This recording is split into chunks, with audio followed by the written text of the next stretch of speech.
ओम श्री गुरु माताय नमः। ओम श्री गणेशाय नमः। ओम नमः शिवाय। माँ भगवती दक्षिण कालिका सदा सहाय। मेरे प्यारे भाई और बहनों, आज का वीडियो थोड़ा सा लंबा हो सकता है। जिन लोगों को साधना में सफलता नहीं मिलती है, हकीकत में वो साधना के मौलिक सिद्धांतों से अपरिचित। सत्य ये, आज मैं थोड़ा रहस्य बता रहा हूँ। अगर वास्तविक रूप में आप लोग सफलता प्राप्त करना चाहते हो, तो तुम्हारा विश्वास न डिगे। आप अपनी इच्छा शक्ति से, अपनी मेहनत से कुछ प्राप्त करना चाहते हो, जो हम लोगों में इसको पराविद्या कहते हैं,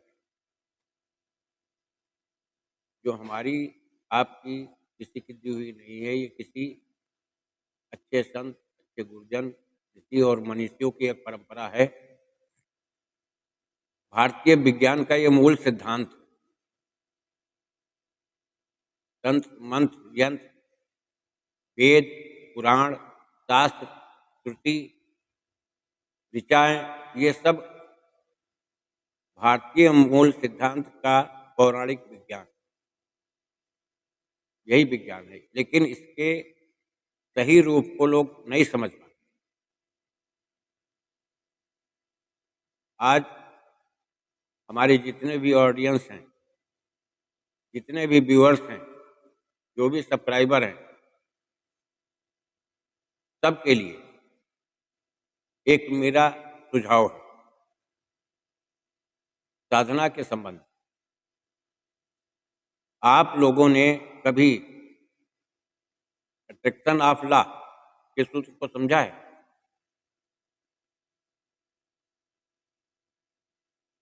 कभी अपने माइंड के बारे में सोचा है? कॉन्शियस माइंड, अनकॉन्शियस माइंड के बारे में विचार किया है? कैसे सफलता प्राप्त होगी, आप बताइए। चाहे छोटा मंत्र हो, चाहे बड़ा मंत्र हो, क्यों नहीं फलित होते?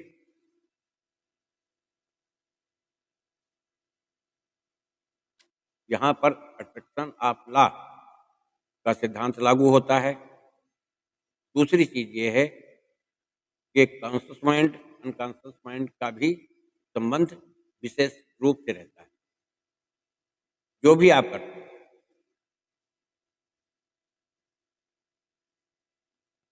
होता यह है कि बार बार जपना, अट्रैक्शन ऑफ लॉ, किसी चीज को मन से जोड़ लेना और मन को अपने नियंत्रित में कर लेना, वो सिद्धि तुम्हारे हाथ में आ जाए। अब दूसरे सिद्धांत की मैं बात कर रहा हूं, कॉन्शियस माइंड, अनकॉन्शियस माइंड। देखिए, तुम्हारा कॉन्शियस माइंड चैतन्य रहता है हर वक्त, जिससे आप जीवन संबंधी, समाज संबंधी सभी कार्य करते हो, उचित अनुचित देख करके करते हो। लेकिन कुछ कल्पनाएं आप लोगों की ऐसी होती हैं जिनकी पूर्ति नहीं होती। तो उन कल्पनाओं को हम कैसे पूर्ति कर पाएंगे, उनको कैसे पूरा कर पाएंगे? यहाँ पर संबंध है conscious mind, unconscious mind. Unconscious mind तुम्हारा सुसुप्त रहता है, वो सोया रहता है, क्षणिक मात्र जागृत होता है। लेकिन जब अपने चैतन्य मन को अवचेतन मन से जोड़ पाने की कला तुम में आती होगी, तब इस रहस्य को समझो। चैतन्य मन से आप मंत्र जपते हो, जाप करो, शब्दों की ऊर्जा बढ़ती चली जाएगी, बढ़ती चली जाएगी, बढ़ती चली जाएगी, लेकिन ऊर्जा ही बढ़ेगी, उससे सफलता नहीं मिलने वाली।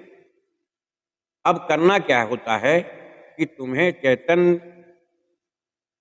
जो स्थिति होती है दिमाग की, उसको अवचेतन मन से जोड़ दो।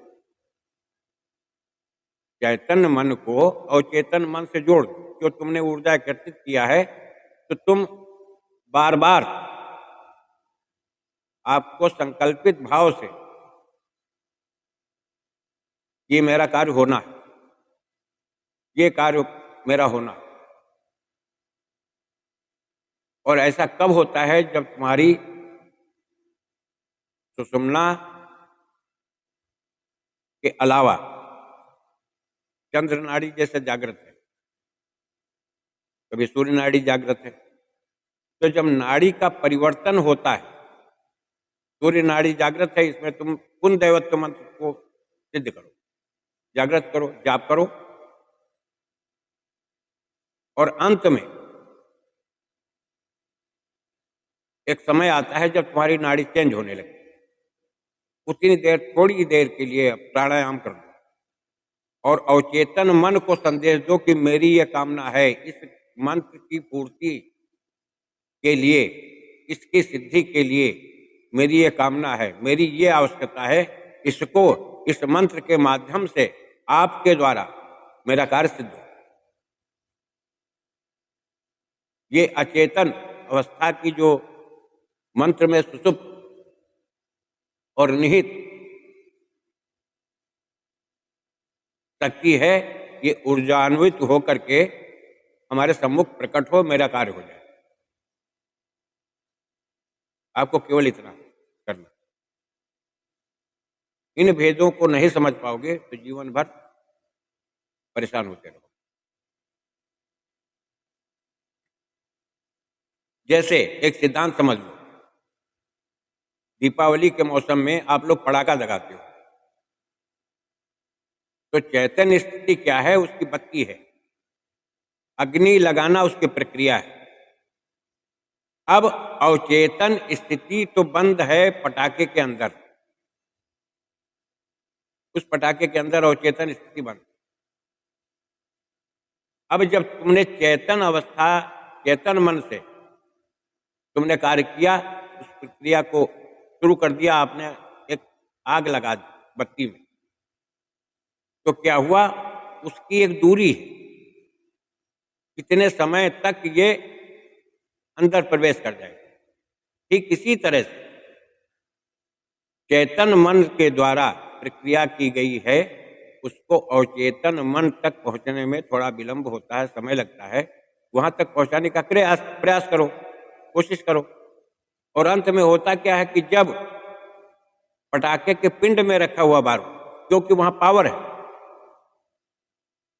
बत्ती में आग लगाना तो एक मात्र प्रक्रिया है, चेतना के द्वारा और आपने प्रवाहित किया, और वो अवचेतन स्थिति जो पिंड के अंदर कैद है, उसमें जाकर जब संदेश मिल गया तो विस्फोट।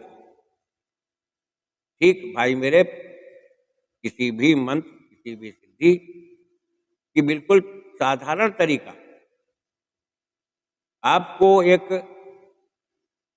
विज्ञान के आधार पर मैंने समझा दिया। जो एक साइंटिफिक तरीका होता है वो यही है। इस रहस्य को, मेरे वीडियो को बार बार देखो, इस रहस्य को समझो, और नहीं तो बाद में चाहे जिस चैनल से आप मंत्र उठाओगे, आप परेशान हो जाओगे, भ्रमित हो जाओगे। और मंत्र मेरा आपको वीडियो में मिल जाएगा। इसकी विधा ये है कि आप सिर्फ, और मैं आपको डिस्क्रिप्शन में पड़ जाएगी, मिल जाएगी, आपको परेशान होने की जरूरत नहीं है। इसका विधान इस तरह से है, आप समझ लीजिए मेरी वाणी के द्वारा। किसी शुभ समय, मंगलवार का दिन हो या अंगारक चतुर्थी हो, तिथि पकड़िए तो अंगारक चतुर्थी, दिन पकड़िए तो मंगलवार के दिन, आप पहले ही दिन बैठ कर सिर्फ 25 माला जाप करना है, एक दिन। और उसके बाद जाप समाप्त हो जाए, किसी अच्छे समय में, अच्छे समय को देख करके जो किसी गोस्वामी जाति के लोगों को भोजन करा दीजिए आप, और 108 बार मंत्र का आप जाप करते रहिए। जो कार्य तुम्हारा हो, उस कार्य की कामना हेतु आप रात्रि के समय में खुले आसमान के नीचे खड़े होकर